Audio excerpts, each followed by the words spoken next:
sistema digestivo y piel son como los sistemas que generan la mayor cantidad de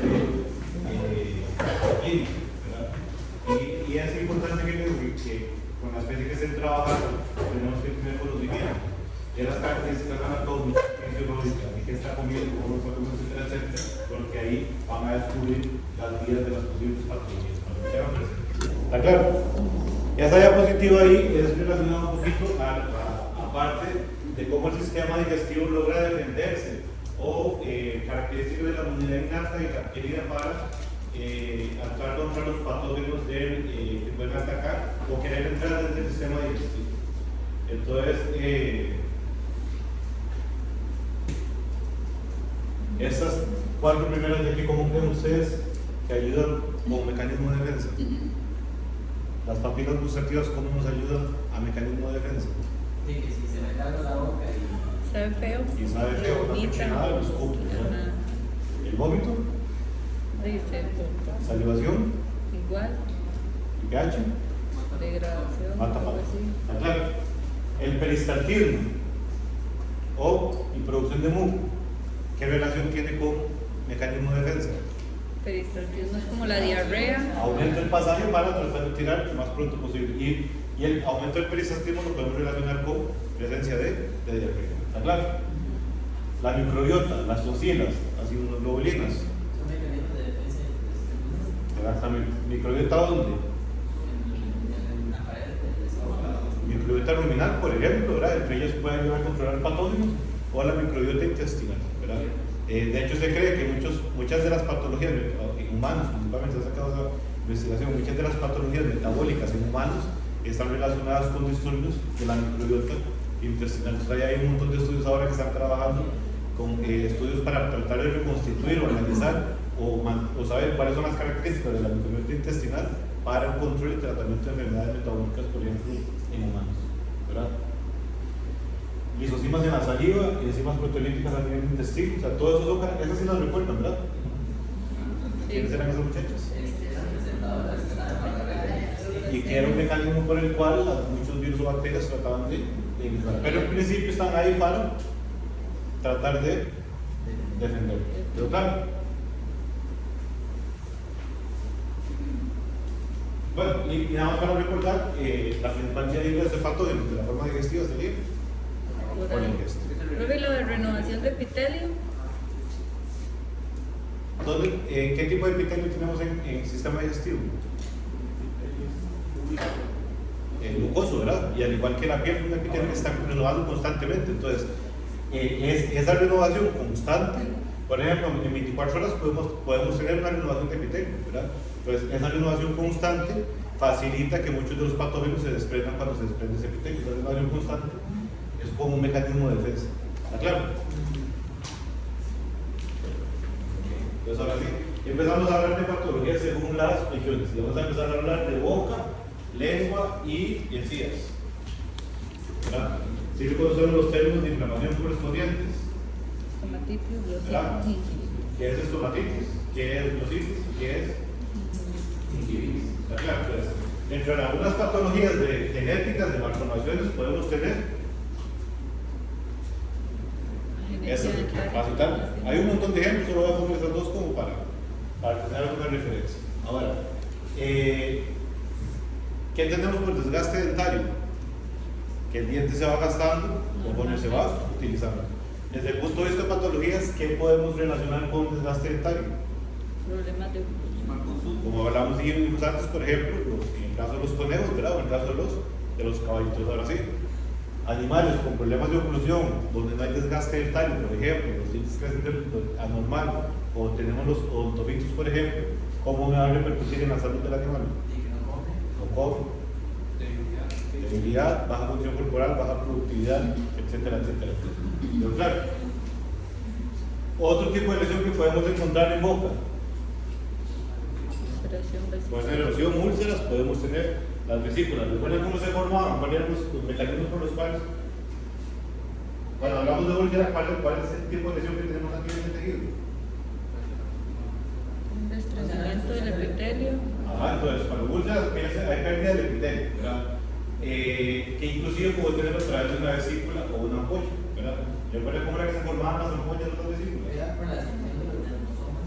Entonces hay una destrucción, un golpe, de los ribosomas, que son las proteínas que mantienen unidas las células entre ellas y con la dermis, ¿verdad? Entonces hay ese desprendimiento, se va y consecuentemente la vesícula, que se puede dar por diferentes motivos, ¿verdad?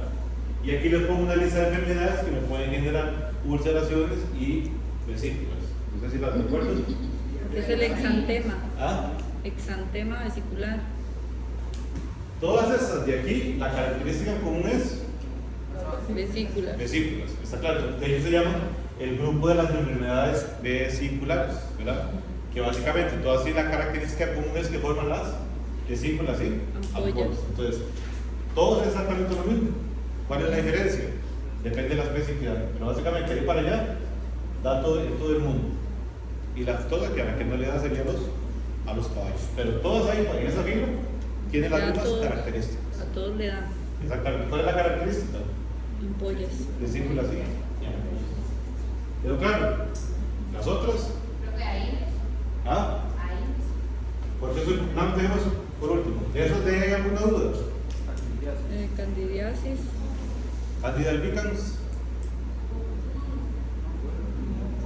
Un hongo, ¿verdad? Que de forma general es un comensal normal de la microbiota vaginal o de los órganos reproductivos, ¿verdad? Pero por disturbios pueden tener animales con candidiasis a nivel de boca. ¿Está claro? La necrobacilosis, ya ustedes han escuchado hablar de la bacteria, ¿recuerdan la Fusobacterium necroforum? ¿Qué causaba la Necrosis. ¿Qué fue que la bacteria?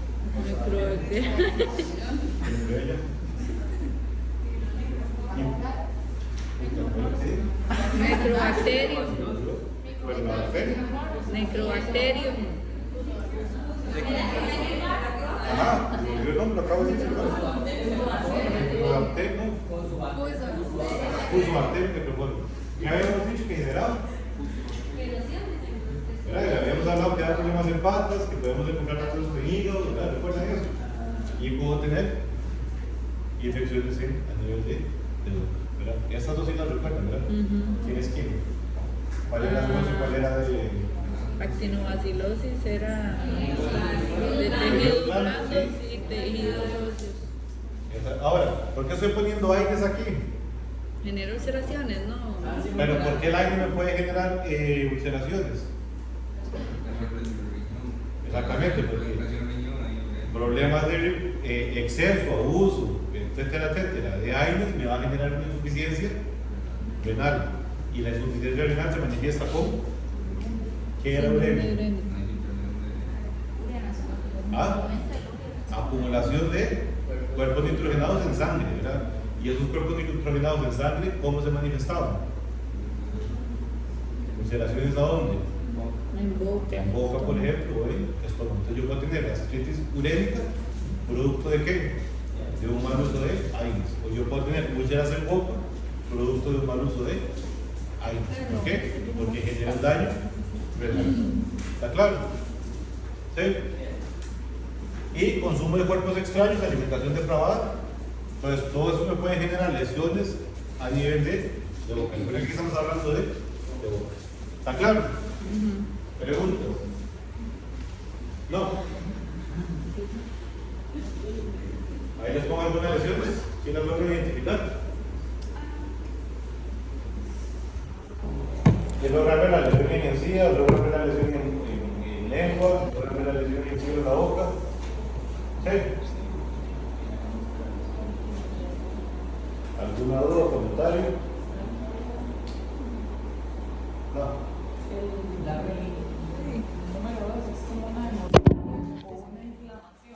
Esto de aquí, el término propiamente sería una gingivitis, ¿verdad? Es inflamación. En la primera las lesiones son como al menos decía eso. Por aquí, por aquí. Esos negros son manchas del gato, ¿verdad? ¿Y esto negro? ¿Qué es? ¿Sí son Es un gatos? mancho de la vaca. No le agarraba la forma, yo. Qué extraño. Ok, vamos a empezar. Veamos a ustedes. Le debo. ¿Quién es la primera foto? ¿Quién es la del medio? ¿Quién es la otra? Un gato. Sin dientes. Se ubican las lesiones entonces. Entonces, posibles causas. Ustedes encuentran una vaca con esta lesión. ¿Qué podrían pensar? Estomatitis es uno. Fiebre aftosa. ¿Ah? Costa Rica. ¿Ah? Estomatitis, ¿qué más pueden pensar? ¿Ah? Ajá, exactamente. Ingesta de cuerpos extraños. ¿Ah? Ingesta de cuerpos Con un extraños. cuerpo extraño. Algún virus. ¿Ah? ¿Qué más se les puede ocurrir? Bueno, puede ser una infección bacteriana.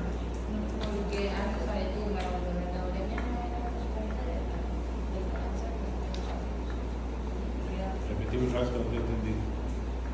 Por la uria, el consumo de uria, cuando usted explicó el Por mucho consumo de gallinaza, consumo digamos. de uria, hay cuerpos nitrogenados. Ah, no, pero es que es diferente, porque no llegamos a ese punto. Es que ahí podemos tener intoxicación. ¿Ustedes recuerdan es que cuando estamos hablando de uremia es porque es una alta concentración, ¿verdad? Porque el cuerpo no logra botarlo, pero ahí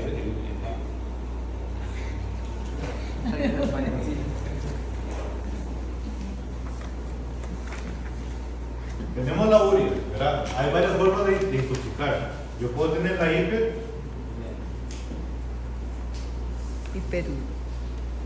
la hiperaguda, ¿verdad? ¿Qué es una intoxicación hiperaguda por urea? Es que el animal se comió una gran cantidad, generalmente se da por ingesta, ¿verdad? Ustedes recuerdan la receta de cómo si yo voy a suplementarlo ya, cómo debo hacerlo de forma correcta. ¿Recuerdan la receta? ¿Nunca la han visto?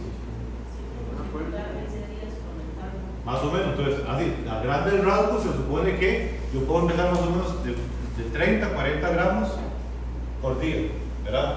Y voy aumentando cada 7 días, de 10 a 20, no recuerdo la dosis exacta. Entonces paso a 40, paso a 50, luego paso a 60, hasta 80. Se dice que no puede llegar al máximo depende del tamaño del animal, entre 100 y 120. ¿Quedó claro? Entonces, ¿qué pasa si yo voy de blindazo y le meto 120? Voy a tener una intoxicación por urea, que la característica es hiperaguda, ¿verdad? ¿Recuerdan cómo era el mecanismo de intoxicación? ¿Qué era lo que pasaba? Lo vimos el 4 pasado.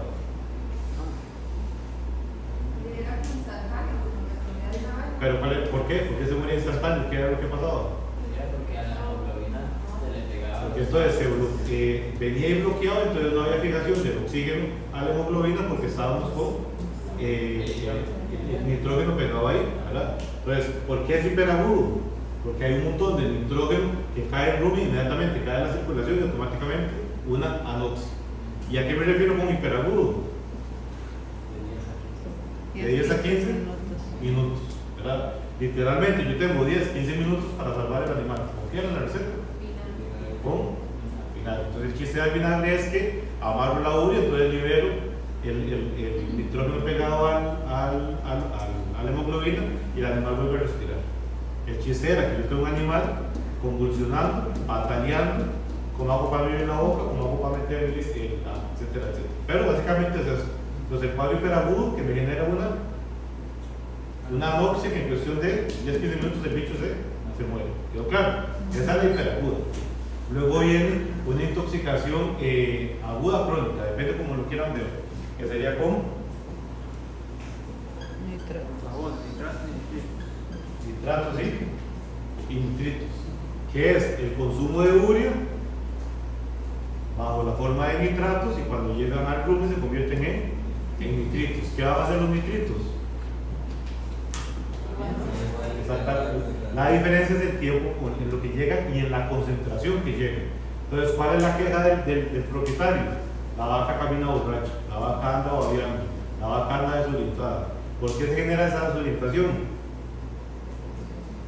Porque tenemos este bloqueo con la circulación. El asunto, ¿por qué no comienza a convulsionar rápido? Porque el consumo es más lento. Yo le estoy metiendo urea o nitrógeno de una forma más lenta que si le meto 100 o 120 gramos, ¿verdad? Aquí nada más se me olvidó el detalle. Recuerden que yo voy aumentando de forma escalonada.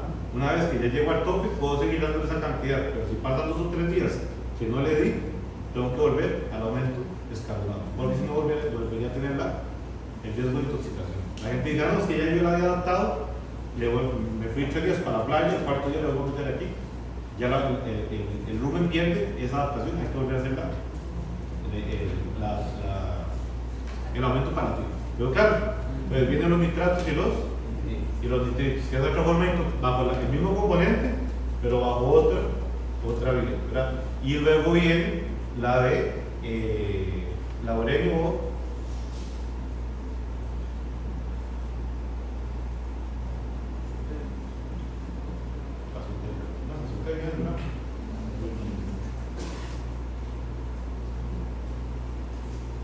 que es, aquí ya viene, esa es por fallo renal, ¿verdad? El cuerpo no logra botar, entonces voy a comenzar a tener algo más crónico, un acúmulo de compuestos nitrogenados. Básicamente, ¿por qué es? Porque hay una falla renal. Pues hay una acumulación de compuestos nitrogenados circulados. Y eso va a repercutir en el sistema de diferentes formas. Habíamos hablado en algún momento del sistema vascular, ¿recuerdan? Cuando vimos todo lo que era lo de la sangre, estudios circulatorios. Recuerdan que por algún lado decía uremia, ¿verdad? ¿Qué generaba a nivel de endotelium? Entonces a la vez de estudios de endotelium se despierta el proceso inflamatorio, ¿verdad? Y además le vamos a meter lesión en boca, lesión en estómago, producto del acúmulo de cuerpos nitrogenados. Pero claro, son como las 3 formas de intoxicación de o compuestos nitrogenados. ¿Veo claro? Yes. Ok, este de aquí estamos hablando de un gato. La foto. ¿A quién le pueden echar las culpas? Ustedes saben en la clínica le llega un gato con la boca así, ¿a quién le podemos echar las culpas? Problema de dientes, placa bacteriana, Estoy oyendo. enfermedad Pero periodontal. aquí el gingivitis es el síntoma. Ejemplo. Pregunta examen. 3 diagnósticos diferenciales, 3 diagnósticos diferenciales, 3 diagnósticos diferenciales. ¿Está claro? La ciencia tenía también cerrada. Ok, seguimos.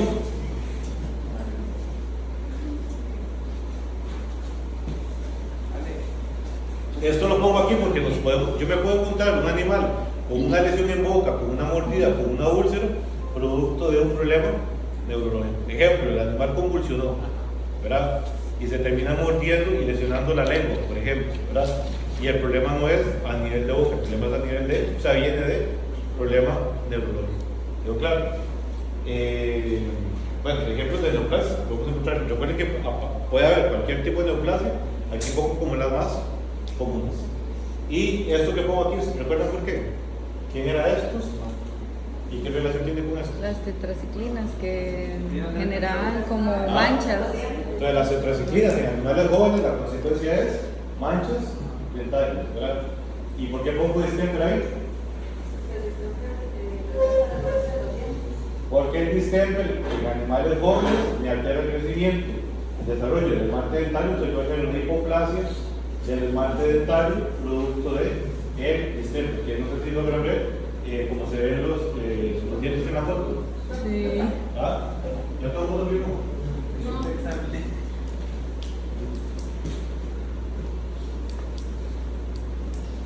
Creo que el distemper afecta. ¿Tipo de tumor? El distemper afecta el crecimiento y el esmalte. El crecimiento de las células que fabrican el esmalte. Entonces, cuando el diente va creciendo, las células que lo fabricaron no están presentes. Entonces, hay un crecimiento anormal o parcial del esmalte del diente. ¿Profe, qué es el pulis? Un tipo de tumor. ¿Se diferencia o...? No, pues, digamos, los epulis, por ejemplo, entran entre las dos diferencias de carcinoma y de papiloma, por ejemplo, porque las características son parecidas. De hecho, hay una clasificación, si se da en la encía, si se da en el espacio periodontal, si se da no en la encía, sino en el lado de la mucosa del labio, por decirlo así. Entonces, depende de la ubicación y la forma, se clasifican. Hay como 3 o 4 tipos de epulis, pero son tipos de tumores. ¿Quedó claro? ¿Sí? Patologías que podemos encontrar a nivel de glándulas naturales.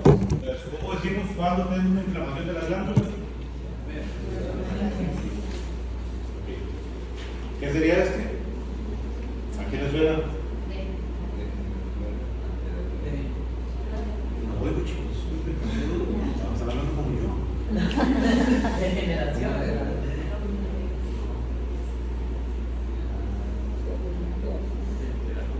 Urolitiasis, ¿qué es urolitiasis? Formación de piedra, como Exactamente, entonces ¿qué sería? Cianolitiasis, formación de piedras o concreciones a nivel de glándulas salivales. Entonces, esas piedras, esas concreciones que se forman me pueden llegar a generar una obstrucción. Bueno, eso me obstruye el flujo y me puede inclusive llegar a generar entonces esto de aquí. Mucosela salivar y glándula. El término mucosela salivar lo relacionamos con submandibular y glándula con sublingual. Un acúmulo e inflamación, consecuentemente la inflamación del contenido salivar. Las glándulas no logran drenar, entonces hay un aumento del tamaño de la glándula por acúmulo, saturación de lo que ellas producen, que es la saliva. Hay varias formas de generar ese problema de flujo. Un ejemplo de ellos es ¿Cómo se drena? No entendí si hay urolitiasis, o sea, desde ahí que... Eso es un proceso inflamatorio de las glándulas salivares que ya sabemos cuáles son, ¿verdad? Ya sabemos por dónde drenan, ¿verdad? También. Ok, ese es un proceso inflamatorio. Ahora, otra enfermedad que podemos encontrar en las glándulas salivares. ¿Qué significa esto? Piedras en las glándulas que Formación de generan cálculos o de obstrucción. piedras o de concreciones dentro de la glándula. ¿Quedó claro? ¿Quién lo llega a causar? Descamación y mineralización. ¿Quedó claro? ¿Cuáles son las consecuencias de esto aquí? Obstrucción de la glándula. ¿Quedó claro? Entonces, nos podemos encontrar la submandibular aumentadísima de tamaño, de la sublingual aumentadísima de tamaño. ¿Cuáles son los términos utilizados? Entonces, cuando ustedes las palpan, las sienten aumentadas de tamaño, las sienten como gelatina, como angosas, como blandas. ¿Por qué? Porque tienen un montón de saliva dentro de su interior. ¿Qué pudo haber generado eso? Una compresión, un tumor, una escamación que me terminó generando un tapón para la salida del contenido. ¿Quedó claro? ¿Sí? ¿Sí? ¿Está claro? Y también puedo tener los láser a nivel de glándula. ¿Está claro? Sí. ¿Preguntas?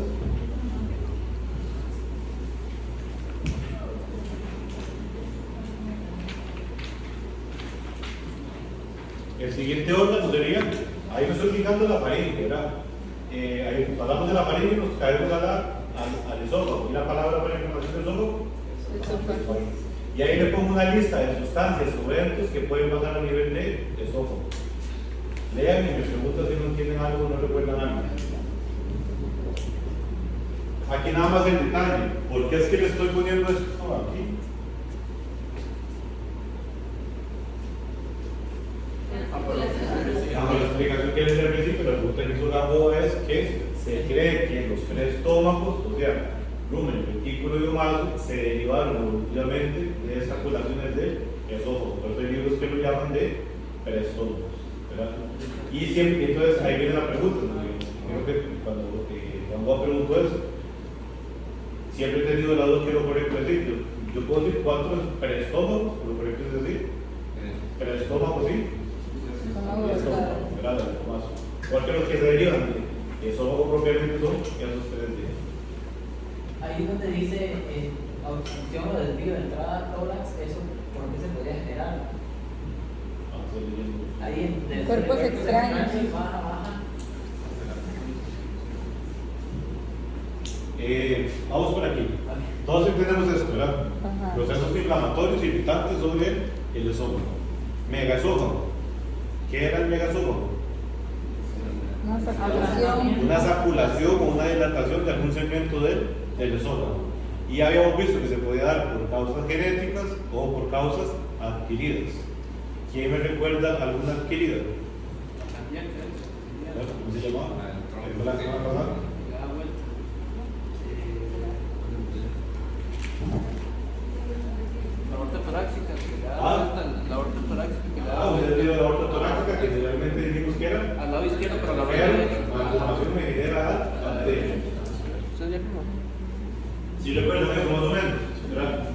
gran consecuencia del megasófago, la manifestación clínica del megasófago. Los bichos aquí, tal vez comiendo. Y aquí aprovecho para poner esto.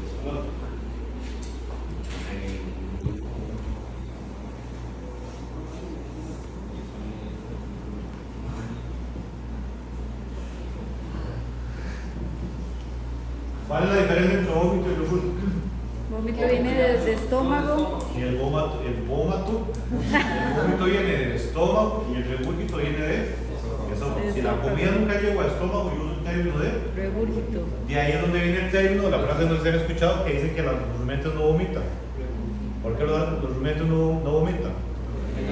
Porque para que haya contenido gástrico saliendo por el esófago, tuvo que haber pasado por Rumen, retículo y demás. imposible. Lo que viene del rumen sería un Regurgito. Claro, entonces las vacas regurgitan fisiológicamente el pasto para la rumia, ¿verdad? O de forma patológica cuando están expulsando algo. ¿Quedó claro? Sí. ¿Quedó claro la diferencia? Entonces es incorrecto decir vómito cuando estamos hablando de rumiantes, porque nunca en la vida podríamos tener la presencia de vómito que logre atravesar todo lo que viene para arriba. ¿Está claro? Ahora sí. Cuerpos extraños. De alimentación depravada o por algún accidente, cualquier cosa que el animal ingiere cosas que no debería, pues se quedan atravesadas en el camino, ¿verdad? Entonces, cuando van bajando, le puede generar una laceración. Por ejemplo, cuando los animales comen huesos, ¿verdad? O comen piedras, o comen astillas de algo, entonces cuando va bajando puede generar una laceración, puede generar una obstrucción, ¿verdad? Ejemplo, ¿quién dijo el ejemplo de mango? Cuando la vaca se come un mango, ¿verdad? Como no lo mastiga, pues se lo traga entero, entonces puede haber una obstrucción. ¿Recuerdan? No recuerdo, perdón. ¿Dónde es el punto de obstrucción de ese mango?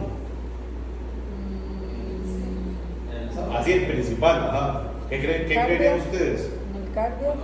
Antes. Viene el esófago, ¿verdad? Y entonces entramos aquí y tenemos el primer par de costillas. El esófago tiene que entrar en el medio de. Pasa en el medio para entrar a tórax, para seguir a abdomen. Entonces, generalmente, depende del tamaño de la partícula que se haya comido la vaca. Ejemplo, una naranja, ejemplo, un pedazo de melón, ejemplo, un mango, donde generalmente quedan obstruidas es en la entrada de donde sale el esófago entrando a tórax, porque las primeras dos costillas cierran el paso y mucho de lo que queda obstruido ahí se queda pegado ahí, en eso ahí, ¿verdad? ¿Y a qué me refiero con desvío? ¿Qué creerían ustedes a qué me refiero con desvío aquí? Puede desviar. No, dentro de la misma obstrucción. Se desvía. Que puede, un pedazo de hueso, por ejemplo, sale, perfora el esófago y puede terminar generando laceración en tejidos alrededor, ¿verdad? Entonces se desvía la punta del hueso, por ejemplo, y le genera un proceso de infección, un absceso en área alrededor de, ¿verdad? Porque la punta, la laceración puede continuar. ¿Quedó claro? Por eso les pongo un tórax aquí. ¿Y cuáles serían las consecuencias de un cuerpo extraño bajo una laceración, este tipo de cosas? ¿Cuáles serían las consecuencias de una obstrucción en vacas, por ejemplo? ¿Ah? Que deje de comer. Además, sí, timpanismo. Timpanismo por obstrucción, porque si está obstruido, o sea, el animal no va a poder, en este caso, eructar. Recuerden que las vacas, los rumiantes ocupan estar eructando. ¿Está claro? O si fuera un perro, por ejemplo, dejar de comer, etc. ¿Hasta ahí estamos bien? ¿Quién era este? Que se ubicaba ahora. ¿En qué especies? ¿Quedó claro? ¿Preguntas? ¿Preguntas? Pues ahí le pongo ejemplos de. Si logran ver lesiones ahí. Ahí no los puse, ¿verdad? No dice diarrea viral movida. ¿Podría incluir diarrea viral movida ahí? ¿Recuerdan qué es la diarrea viral movida?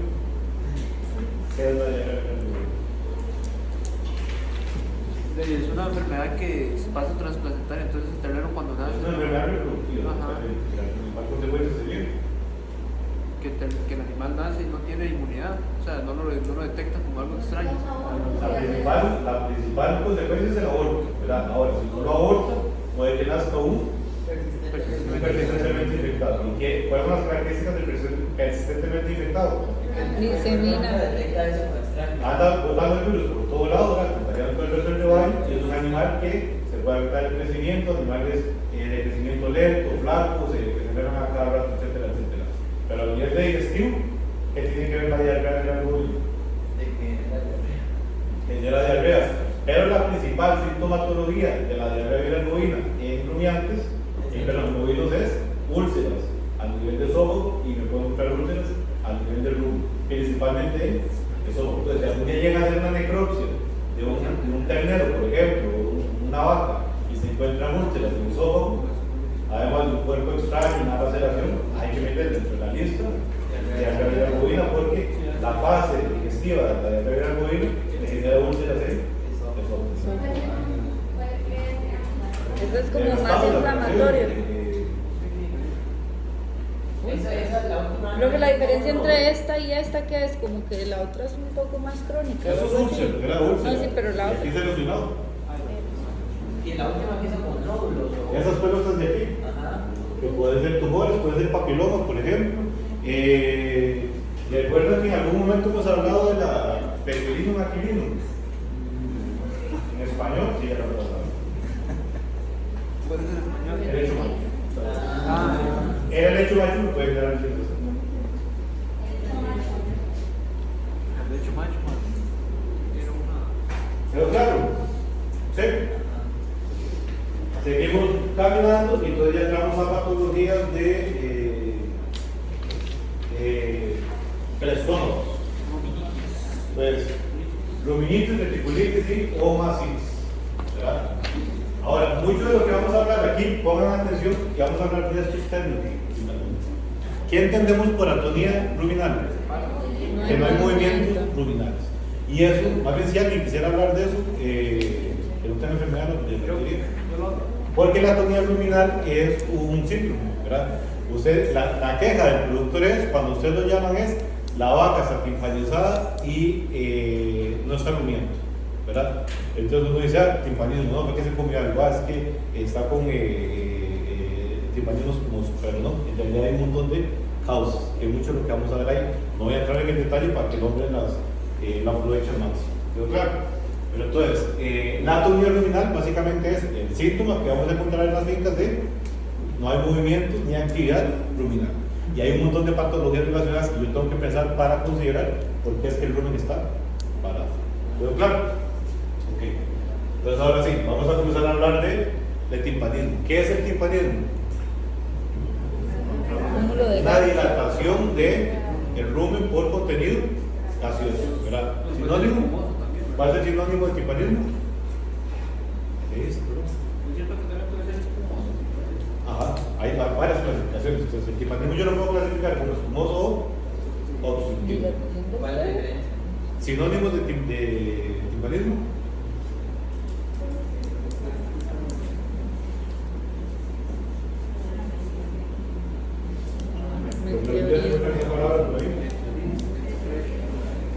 Meteorismo luminoso.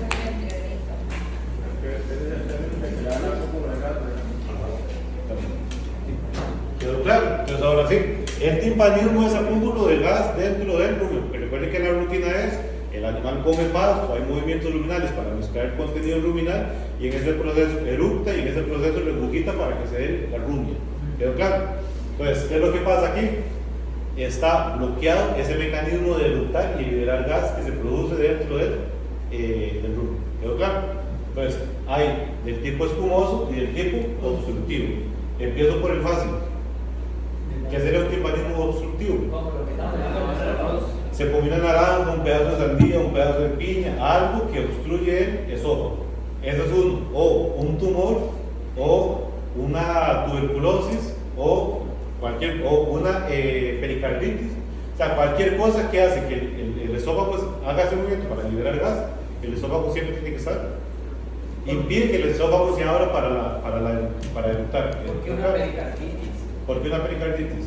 O sea, en un momento Recuerden que el esófago pasa cerca del corazón. Entonces imagínense un proceso infeccioso, ¿verdad? Entonces crece tanto que lo una obstruye. compresión. ¿Han escuchado hablar de la leucosis bovina? ¿Qué es la leucosis bovina? Entonces, yo podría tener un timpanismo por leucosis. ¿Por qué podría tener timpanismo por tuberculosis? Exactamente. Entonces, cualquier cosa por dentro o por fuera que impida que el esófago libere el gas. ¿Quedó claro?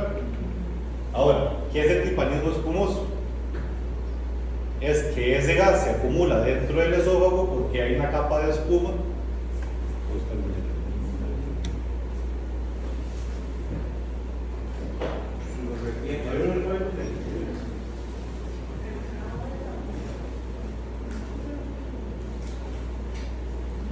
¿Ustedes recuerdan cuál es la dinámica o la vida del rumen? Las capas del rumen? Ese es el rumen, ¿verdad? Que hay aquí abajo, que hay en el medio y que hay más superficial. Arriba hay gas. Ajá. Hay líquido, Aquí está el sólido, gas. abajo está el Sólido, líquido y sólido, ¿verdad? La fibra más grande, la fibra mediana, que es la que sube entonces está en ese proceso. ¿Quedó claro? Entonces, el chiste es que esta capa superficial, que es donde aquí en el esófago, ¿verdad? Esa capa superficial donde hay gas, el gas tiene que salir por el esófago. ¿Quedó claro? Entonces, ¿qué es lo que pasa? Algo que come el animal y desde el punto de vista químico forma una especie de espuma. Y esa espuma se forma en la capa superficial, impide que el gas que está aquí salga. ¿Quedó claro? Por eso se llama el timpanismo espumoso. En la parte superficial de sólido líquido del rumen se forma una capa de tejido espumoso. ¿Quién es el culpable de esa capa de tejido espumoso? Proteínas. ¿Quedó claro? Entonces, cuando el animal no está acostumbrado o está comiendo un exceso de proteína, tiene el riesgo de timpanismo espumoso. Entonces, esas proteínas en el proceso de digestión comienzan a reaccionar y se forma una capa de espuma en la región superficial que impide que el gas que se está formando entonces aquí vaya a la superficie y de ahí salga eso. Entonces, lo que hace el animal es comienza a inflarse porque no tiene cómo liberar el gas. ¿Qué lo obstruye? La capa espumosa. Entonces, animales alimentados con exceso de granos o exceso de leguminosas van a tener en su dieta un exceso de proteína. Si saben que es una leguminosa, ¿verdad? ¿Cuáles son las características de la leguminosa? ¿Ah? Puede ser, unos elementos. Ejemplos de matas leguminosas. Lechuga.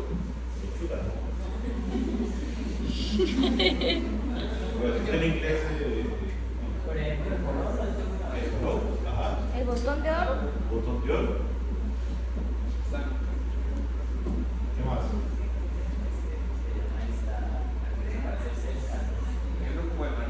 ¿Ah? ¿Forrajero?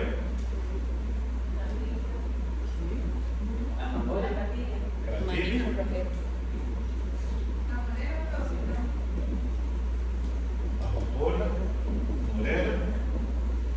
¿Qué más?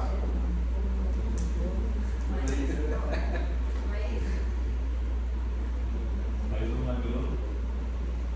¿Qué dice arriba, profe? Morera. madre mía. Madre negro. Nacedero.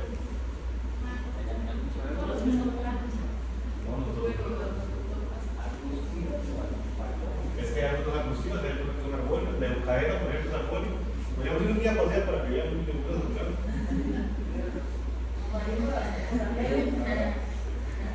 ¿Quieren ir un día a su Ok, vamos a hacer una instrucción básica de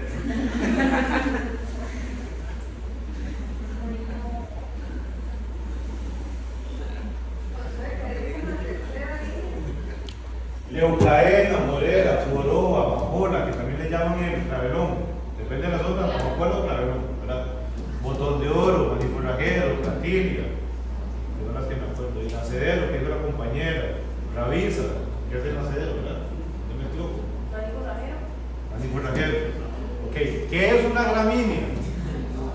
¿Ven ese montón de pastos que ustedes ven ahí? Esos son gramíneas. Entonces, todo lo que ustedes vean con cara de pasto entra aquí. Hasta los deportes. Ejemplos de gramíneas: Chicuyo, quicuyo, estrella, el quingras, recumbens, todas las braquianas que son un montón, Y los de corta también, los grandes. pastos de corta, el quingras, el pasto morado que le llaman, el Mombasa, por ejemplo, el Camerún. ¿Conocen la caña de azúcar? Todos esos son gramíneas, porque todo eso ustedes lo vuelven a ver. Pasto. ¿Conocen el bambú? El bambú es una gramínea, solo que no es digestible para las patas, pero todo lo que tenga forma de pasto, grande, mediano, pequeño, es una gramínea. ¿Cuál es la característica nutricional de las gramíneas?